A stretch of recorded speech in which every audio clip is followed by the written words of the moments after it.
हम कंट्रोल कर रहे हैं अपनी आक्रामकता में, नहीं तो लाठी लेके हमको तो लगता है कि कभी कभी कहे कि अरे विधायक की संसदी छोड़ो, लाट लो और इनको भजाओ। पहले इतना छेचेंगे तुम लोग को, इतना छेचेंगे कहीं भाग नहीं पाओगे। हाँ, बनाएंगे झारखंड को 1970-80 का झारखंड बनाएंगे, जब आप सब पेट में एक नंबर करते थे। बनाएंगे झारखंड को 1970-80 का झारखंड। हाँ, मैं याद है वो इतिहास कि एक ऑफिसर को हमारे बाप दादा ने पारसनाथ का ढोलकट्टा पहाड़ चढ़ाया था, वो साला आज तक नहीं मिला, कहाँ गए वो? नहीं जाओगे, नहीं निकलोगे बाहर, नहीं जाओगे। अरे तुम्हारी परछाई 24 घंटा साथ नहीं देती है, ये पुलिस का ठिकाना है। एकदम इस बार मुकाबला हर पार का होगा, क्योंकि हमने खून पी रहे हैं। साला झारखंड बनाने के बाद हम लोग खून पी रहे हैं, खून के आंसू रो रहे हैं। बेशरम प्रबंधन वालों, यहाँ दामाद बना के उनको रखे हो जिनका बाबूजी का एक बित्ता जमीन नहीं गया। तो बोलने की विधायक जी आप पब्लिकली बोल दीजिए तो हम बोल देंगे। मैं आपको बता रहा हूँ, इसी कोयलांचल से हमारे नाम से 1.5 करोड़ का सुपारी दिया गया था, लेकिन जिसको दिया गया उस शूटर ने क्या कहा मालूम है कि जयराम महतो में हम अपना बचपन देखते हैं, हम ये सुपारी नहीं लेंगे। ये इस विधायक की बोली ऐसी है। तुम करोड़ों का ठेका लेते हो, तुम अरबों का ठेका लेते हो, और हमारे लोग विदेशों में 12,000 की नौकरी के लिए मर जा रहे हैं। इसीलिए मेरा बोली है कि मार देंगे, फाड़ देंगे, और जरूरत पड़ा तो कबाड़ देंगे, झारखंड की धरती से कबाड़ देंगे। अब हम लोग गेट बंदी करने का काम करेंगे, और याद रखिए गेट बंदी में अगर कोई लाठीचार्ज हुआ, अगर सीआईएसएफ ने लाठीचार्ज किया, झारखंड पुलिस ने लाठीचार्ज किया, तो हम सीआईएसएफ से झगड़ा नहीं करेंगे, हम झारखंड पुलिस से झगड़ा नहीं करेंगे। हम जो भी अफसर अब अंदर में बैठे हैं, बाहर अगर निकल गए तो खदेड़ के मार देंगे। और आपको भी कह दें, बिल्कुल अगर हम लोग धरना में बैठे, यदि गेट जाम हुआ, यदि तालाबंदी हुआ और सीआईएसएफ ने अगर लाठीचार्ज किया, यदि झारखंड पुलिस ने लाठीचार्ज किया, तो हम उनसे पंगा नहीं लेंगे। उसकी लाठी में जितना जोर है वो चलाए, अगर हमारे शरीर में सहने की क्षमता है तो सहेंगे, लेकिन एक भी अफसर अगर गेट से बाहर निकल गया तो गाड़ देंगे। ये भी हम लोग के एक भी अफसर बाहर निकल गया, एक भी अफसर अगर बाहर में मिल गया तो उसके साथ वही सलूक करेंगे जो सलूक हमारे साथ किया जाएगा। क्या आपकी भुजाओं में ताकत रही कि नहीं रही? मेरे झारखंड के लोगों, आपके बाजुओं में वो ताकत है या नहीं है? अगर है तो अपनी ताकत को आजमाइए, अपनी ताकत को परखिए, क्योंकि लड़ाई यार पार की है। अब हमें नहीं लगता है मांगने से अधिकार मिलेगा। अरे मांगने से मनचाहा भीख नहीं मिलता है, सवाल अधिकार का है। मांगने से मनचाहा भीख नहीं मिलता है, सवाल अधिकार का है। लड़ना होगा, भिड़ना होगा और सामने वाले को कबाड़ना होगा। अगर मेरा बात भड़काऊ लगे तो मेरा साथ छोड़ दीजिए, मुझे कोई हक नहीं आपको भड़काने का। लेकिन अगर मेरा बात जेन्युइन लगे कि आज झारखंड में कोई मर्द का बच्चा है, कोई माई का लाल है, वो जयराम महतो है, जो कहता है सीना ठोक के कहता है और सही कहता है। क्योंकि मैं भी मानता हूं मार देंगे, गाड़ देंगे, ये एक सभ्य भाषा नहीं है। मैं मीडिया बंधुओं में मानता हूं, मैं स्वीकार करता हूं, ये एक विधायक की भाषा नहीं है, एक पढ़े लिखे नौजवान की भाषा बिल्कुल नहीं है कि मार देंगे, गाड़ देंगे, नहीं है ये भाषा। लेकिन कहावत है ना कि मरता क्या नहीं करता। आज मेरे लोग दुबई में मर रहे हैं, आज मेरे लोग नाइजर में मर रहे हैं, आज मेरे लोग सऊदी में मर रहे हैं, आज मेरे लोग मलेशिया में मर रहे हैं, आज मेरे लोग सिंगापुर में मर रहे हैं, आज मेरे लोग देश विदेश में मर रहे हैं। इसलिए एक विधायक होने के बाद भी मेरी आवाज ये निकल रही है कि मार देंगे, गाड़ देंगे और जरूरत पड़े तो फाड़ देंगे। ये खुशी में नहीं बोल रहे हैं, ये मजबूरी में मेरी बोली है। मैं मानता हूं ये एक विधायक को कतई शोभा नहीं देता है, एक विधायक की बोली नहीं होनी चाहिए ऐसी। लेकिन क्या करे, क्या करे, अंदर से खून खौल रहा है, अंदर से लहू डबक रहा है, अंदर से तीता, हम लोग अपने भाषा में बोलते हैं कि बिसाए के लिए, तिताए के लिए, तब जाके ये बोली निकल रहा है। और क्यों नहीं निकलेगा? 20 साल का नौजवान, 25 साल का नौजवान 12,000 15,000 की नौकरी के लिए विदेश जा रहा है और मर जा रहा है।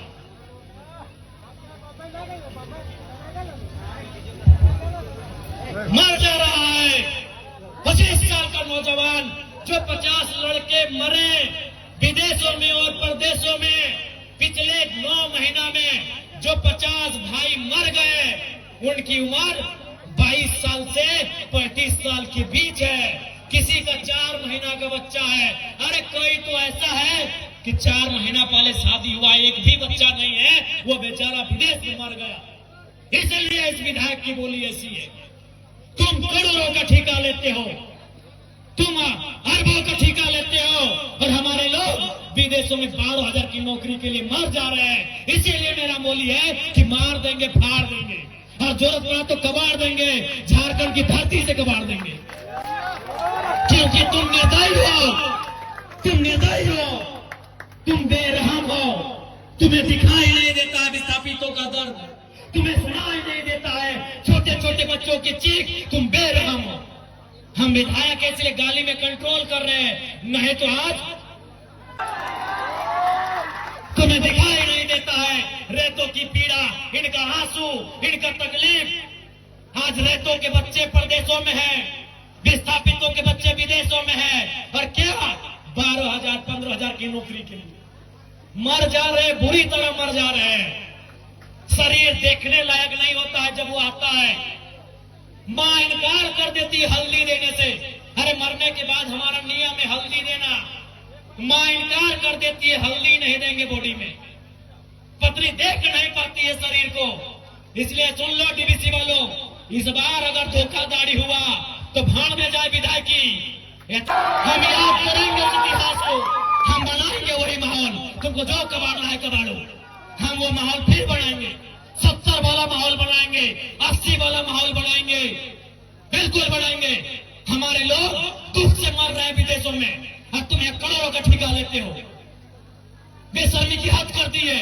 तुम बेरहम हो, निर्दयी हो, तुम क्रूर हो, तुम अहंकारी हो। जिन्होंने जमीन दिया आज वे नौकरी नहीं करेंगे, नौकरी को बेच रहे हो, दलाली कर रहे हो।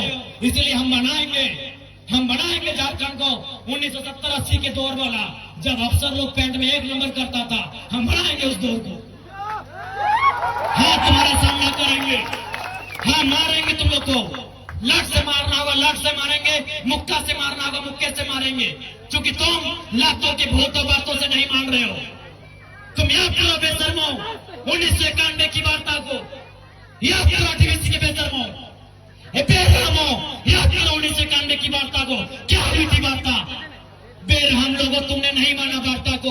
हम ठेका लिए राजा हरिचंद मरने का, हमने ठेका लिया है, पटक के मारेंगे, एकदम मारेंगे। तुम्हारे बच्चे हमारे बच्चे क्या हैं? भिखमंगे। तुम्हारी बीबी अच्छी साड़ी पहनेगी, तुम्हारे बच्चे महंगे स्कूलों में जाएंगे, हर साल हम भीख मांगेंगे। तुम गद्दार हो, तुम बेरहम हो, तुम घमंडी हो। तुमने नहीं माना है 1991 की वार्ता को, जो विनोद बाबू के नेतृत्व में हुआ था। तुमने नहीं माना एक उस वार्ता को जो रेतों के नेतृत्व में हुआ था। आज 35 साल बीत गए, आज 35 साल बीतने को है उस वार्ता को। इसलिए अब हम भी राजा हरिचंद बनने का जिम्मा नहीं लिए हैं, हम भी बुद्ध बनने का ठेका नहीं लिए हैं। हम चंडाल बनना होगा, चंडाल बनेंगे और आपको इस सबक सिखाएंगे। देखते हैं कौन डीसी कितनी देर मदद करता है, देखते हैं कौन एसपी आपकी मदद करता है, अरे देखते हैं कौन थानेदार मदद करता है। नहीं जाओगे, नहीं निकलोगे बाहर, नहीं जाओगे। अरे तुम्हारी परछाई 24 घंटा साथ नहीं देती है। ये पुलिस का ठिकाना है? एकदम इस बार मुकाबला हर पार का होगा, क्योंकि हमने खून पी रहे हैं। साला झारखंड बनाने के बाद हम लोग खून पी रहे हैं, खून के आंसू रो रहे हैं। बेशरम प्रबंधन वालों, यहाँ दामाद बना के उनको रखे हो जिनका बाबूजी का एक बित्ता जमीन नहीं गया। यहाँ दामाद उनका बना के रखे हो जिनका बाप का एक बित्ता जमीन नहीं गया है, जिनका जमीन गया, जिनका घर गया, जिनका परिवार उजड़ा, वह भीख मांगेंगे। इसलिए भीख नहीं मांगेंगे, अब अपना निवाला छीन के लेंगे। जरूरत पड़े तो गर्दन में अपने हलक के नीचे से छीन के निकालेंगे। और साफ ये हुक्कार है, साफ ये प्रबंधन को मेरा हुक्कार है और झारखंडी को भी दरकार है कि आप सामने जो प्रबंधन अनाकारी करता है उठाओ लाकर बजा दो करके। हाँ, कैसे नहीं मिलेगा? अरे तुम क्या सोचते हो झारखंड फ्री में मिला? जब झारखंड ऐसे नहीं मिला तो नौकरी ऐसे मिलेगा? मिलेगा ऐसे? झारखंड ऐसे मिला? कितने लोग मरे? अरे दुनिया छोड़ो, यहाँ बताओ कितने लोग मरे हैं? अरे बोकारो जिला में बताओ ना, नाम गिनाएंगे तो सुबह से शाम हो जाएगा। एक जिला में सुबह से शाम हो जाएगा। इतने लोग मरे हैं झारखंड बनाने में। क्या लगता है ये बेईमान बेशरम लोग फ्री में नौकरी देंगे, बिना संघर्ष के देंगे? इसलिए और एक बात जान लो, आप भी जानते हैं सबसे ज्यादा संकट में कोई है तो जयराम महतो है, लेकिन उसके बावजूद वो अपनी जान हथेली में रख के आपके बीच आता है, ताकि मैं भी मानता हूं अगर आज हम लोग नहीं जागे तो हमारे पास एक इंच जमीन नहीं बचेगा, हम दर बदर की ठोकरें खाएंगे, हम बेघर हो जाएंगे। इसलिए तुम्हें इसलिए लड़ना है कि बाल बच्चों का भविष्य सुरक्षित हो सके। आपको क्या लगता है ये चर्चा नहीं करते हैं? ये चर्चा नहीं करते हैं कि जयराम महतो को रास्ते से हटा दिया जाए? मैं ये खुलासा कर रहा हूं और ये खुलासा मैं जिस दिन वो शूटर अगर वो बोल दे कि विधायक जी पब्लिकली बोल दीजिए तो हम बोल देंगे। मैं आपको बता रहा हूं, इसी कोयला अंचल से हमारे नाम से 1.5 करोड़ का सुपारी दिया गया था, लेकिन जिसको दिया गया उस शूटर ने क्या कहा मालूम है? कि जयराम महतो में हम अपना बचपन देखते हैं, हम ये सुपारी नहीं लेंगे। उसने अपने लोगों को मेरे पास भेजा और बोले कि जाकर उनको अलर्ट कर दीजिए, हम लोग सुपारी रिटर्न कर रहे हैं, लेकिन कोई दूसरा ले लेगा तो फिर हम लोग गारंटी नहीं लेंगे। उनको बोलिए वो सुरक्षित रहे, लेकिन हम उनका नाम और सारी चीजों को क्लियर इसलिए नहीं करेंगे क्योंकि एक प्रोटोकॉल होता है। अगर वो सच बोल दे कि अब पब्लिकली प्रेस में आके बोल दीजिए, हम उस दिन बोलने में हमको डर नहीं लगेगा। 1.5 करोड़ का सुपारी सिर्फ इसलिए गया था कि ये सब पे बात करता है, ये कंपनी पे बात करता है, कोयला पे बात करता है, ये करप्शन पे बात करता है। ये आपको मैं एक सच्चाई अपनी बता रहा हूं, लेकिन उसने लेने से इनकार कर दिया कि जयराम महतो में हम अपना बचपन देखते हैं। आज मिट्टी से निकलकर बाहर आया है, तो इनको ये आपको क्या लगता है कि इनको हमारे शब्दों से, हमारे विचारों से, हमारी आवाज से इनके पेंट गिली नहीं हो रही है? ये तैयारी कर रहे हैं, ये इस बात की तैयारी कर रहे हैं कि शक्तिनाथ महतो की तर्ज पर इसे हटा दिया जाए। ये इस बात की तैयारी कर रहे हैं कि हमें ठिकाने लगा दिया जाए। लेकिन मुझे पूरा विश्वास है कि अगर इस बार झारखंड की जमीन से लहू बहा तो इस बार इतना ही कहेंगे झारखंड के लोगों, चाहे लहू किसी का बहे, इस बार चिता मत जलाना, उस चिते को रख देना, उस चिते को छोड़ देना। अगर जलाना हो तो ऐसे बेरहम बेईमान पदाधिकारियों का हौसला जलाना जहां तुम्हारा अधिकार, जहां तुम्हारा हक आज भी वंचित है। ज्यादा समय नहीं लेंगे, जयराम महतो विस्थापन की लड़ाई लड़ने तैयार है, चाहे सड़क हो या सदन हो। आपने देखा होगा, सबसे पहले मैं माननीय मुख्यमंत्री और दीपक बिरुवा जी को धन्यवाद दूंगा कि आज एक बुलंद आवाज विधानसभा में उठने के बाद उन्होंने विस्थापन आयोग का गठन तो किया, लेकिन उसका अध्यक्ष और समिति का विस्तार कब होगा यह मुख्यमंत्री जी को तय करना होगा, जल्द करना होगा। बिल्कुल ये आपकी ताकत थी, आपके वोट की ताकत थी कि आज जयराम महतो जब सदन में खड़ा होता है, लोग थरथराते हैं कि इस बार ये कौन सा सवाल पूछेगा। लोग थरथराते हैं कि इस बार कौन सा सवाल पूछेगा। और अब में इतना ही कहेंगे, कोयलांचल के विस्थापित रैयतों, मेरे भाइयों मेरी बहनों, लड़ाई हर एक तरीके से लड़नी होगी। आपको लड़ना भी है, आपको पढ़ना भी है और जानकारी भी रखना है। विनोद बाबू लड़े क्योंकि वह वकील थे, जयपाल सिंह मुंडा लड़े वो विदेश से पढ़ के आए थे। अरे भारत की आजादी को पढ़िए ना, Gandhi barrister, Nehru barrister, Patel barrister, Netaji Subhash Chandra Bose ICSE में टॉप करने वाले। आईसीएस मतलब जिस समय होता यूपीएससी, उस समय आईसीएस था, Indian civil service. Netaji Subhash Chandra Bose कौन थे?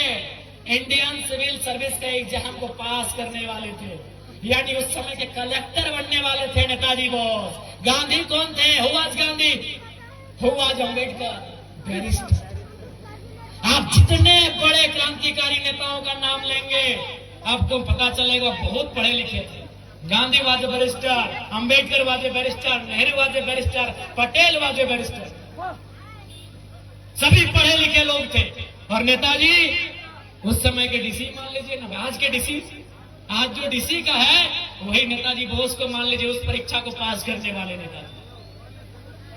इसलिए पढ़ना भी होगा, तुम्हें जानना भी होगा, तुम्हें अध्ययन करना होगा, तभी इस लड़ाई को सार्थक कर पाएंगे। क्योंकि रात हो जाएगी और हमको भी लगता है कि बात करने से तो रात और फिर सुबह हो जाएगी, लेकिन फिर आपको घर जाना है। और मैं प्रबंधन को साफ कह दूंगा, अगली लड़ाई के लिए तैयार है, अगली बार गेट बंदी तालाबंदी के लिए तैयार है। अगर आपकी तरफ से अनहोनी हुई तो अनहोनी का उत्तर अनहोनी से दिया जाएगा, अनहोनी का उत्तर अनहोनी से। तो पुनः ज्यादा समय नहीं लेंगे, पुनः मैं सबको यही कहूंगा, लड़ाई के लिए तैयार रहें, अपने हक की आवाज के लिए तैयार रहें। अब आमना सामना होगा, लड़ाई यार पार की होगी, इस बात के लिए आप तैयार रहेंगे।